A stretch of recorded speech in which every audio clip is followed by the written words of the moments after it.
మనకి ఎక్కువ శాతం ఒంటికి ఆరోగ్యం. ఎందుకంటే ఈ పండుని జీడిపండు చూడండి లాగుంటాయి. గిరిజన ప్రాంతం జీడిపండు.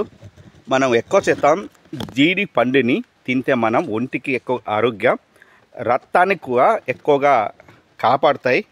కాబట్టి ప్రతి ఒక్కరు గిరిజన వస్తువు మాత్రమే మీరు తినండి. ఎందుకంటే ఎరువులేని పంట మాకు పండిస్తున్నాం కాబట్టి జీడి పండుని తినండి. ఆరోగ్యానికి మీకు కాపాడుకోండి. ఎందుకంటే మనం ఇది తింటే మనం రక్తానికి ఎక్కువగా పనిచేస్తాయి. చూడండి రెడ్గా ఉన్నాయి. ఇది జీడిపండు ప్రతి ఒక్కరు తినండి, కొనండి, ఆరోగ్యాన్ని కాపాడుకోండి. ఫ్రెండ్స్ నేను తింటున్నాను, ఆరోగ్యం బాగుంటాయి. ఇలా తినాలి.